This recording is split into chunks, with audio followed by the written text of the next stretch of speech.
بسم اللہ الرحمن الرحیم۔ ہومیوپیتھی اینڈ سلیپ سیریز میں آج ہم مائنڈ چیپٹر یا ایموشنل معاملے کو ڈسکس کر رہے ہیں۔ اس میں انسان پیشنٹ چاہے وہ خاتون ہو، بچہ ہو، بڑا ہو، بوڑھا ہو، جوان ہو، کسی بھی ایج گروپ کا ہو، اس کو نیند انیشیٹ نہیں ہوتی۔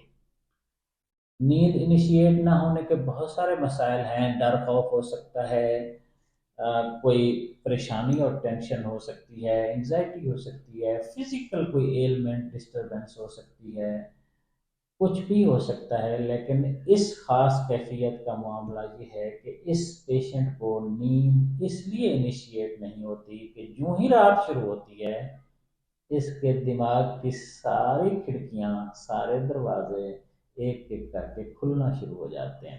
اس کو یہ لگتا ہے کہ اس کو سارے آئیڈیاز، سارے پلان، ساری سوچیں رات کو ہی آتے ہیں۔ بہت سارے بچے بھی یہی کہتے ہیں کہ ہم رات کو ہی پڑھ سکتے ہیں، دن کو نہیں پڑھ سکتے۔ دن بھر وہ سوئے رہتے ہیں، رات کو اپنا کام کرتے ہیں۔ رات ہوتے ہی ان کی صلاحیتیں ایسی بیدار ہوتی ہیں کہ جیسے وہاں پہ کوئی واضح طور پر ہر چیز بڑی اچھے طریقے سے سٹارٹ ہونا، کھلنا شروع ہوگی، آئیڈیاز بھی بڑے بڑے آتے ہیں۔ ہوتا یہ ہے کہ رات شروع ہونے سے لے کر مڈ نائٹ تک یہ کیفیت ہوتی ہے۔ اس کے بعد ان کا مائنڈ تھوڑا تھوڑا سلو ہونا شروع ہوتا ہے۔ اس وقت تک آئیڈیاز، خیال، سوچیں وہ پازیٹیو بھی ہو سکتی ہیں، نیگیٹو بھی ہو سکتی ہیں۔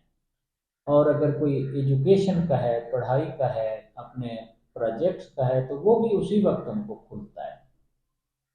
اور اگر اسی انسان میں اللہ تعالیٰ نے اس کو سعادت دی ہوئی ہے نماز وغیرہ پڑھنے کی، تو یہ دیکھیں 1 ڈیڑھ بجے تک تو یہ اسی طرح ہی ایکٹیو مائنڈ کے ساتھ رہے گا، چاہے کوئی کام کرنا ہے چاہے نہیں کرنا۔ اور 2 3 گھنٹے بعد اٹھ کے پھر نماز بھی پڑھنی ہے صبح کی۔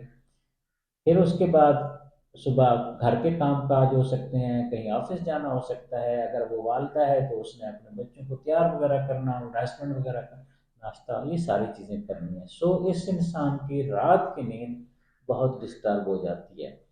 ہر انسان اس سچویشن میں نہیں ہے، خاتون ہو یا بندہ، کہ وہ دن کو بھرپور سو سکے۔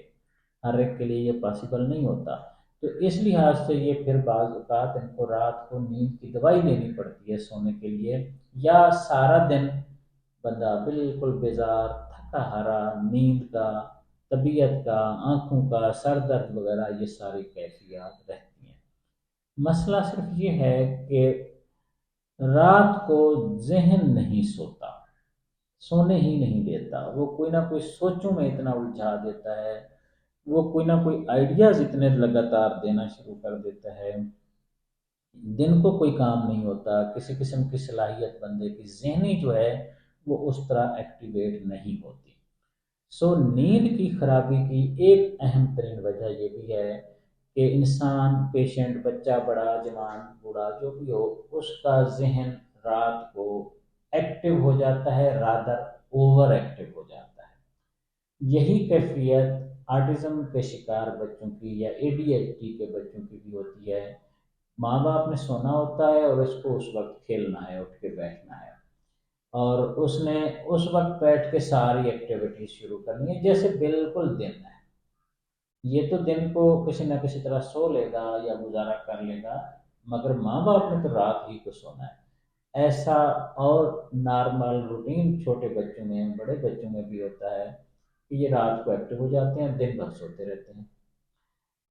وجہ چھوٹے بچوں کی یا آرٹسٹک بچوں کی تو ہم نہیں نوٹ کر سکتے، بتا سکتے کہ کیا ہوتا ہے، لیکن یہ تو طے ہے نا کہ وہ دن کو ایکٹیو ہو جاتے ہیں، رات کو جو جو رات ہوتی جاتی ہے وہ ایکٹیو ہوتے جاتے ہیں، ان کا ذہن حشاش بشاش، نیند کی طرف جائیں گے نہیں۔ بے شمار پیرنٹس یہ کہتے ہیں ان کا بچہ بچی رات کو نہیں سوتا، یا سوئے گا تو صبح جا کے ارلی مارننگ سوئے گا، نہیں سوتا تو بھی کوئی مسئلہ نہیں، لیکن اس کو توجہ بھی دینی ہے کیونکہ اس کا مائنڈ بہت زیادہ ایکٹیو ہے۔ اس کو چاہیے ہے مائنڈ کو تھکانے کے لیے کوئی نہ کوئی ایکٹیویٹی، ماں باپ کھیلیں، باتیں کریں، وہ ٹوائز لے آئے گا، یا کبھی ادھر اٹھے گا کبھی ادھر اٹھے گا، یہ کیفیت ان کی متواتر رہتی ہے۔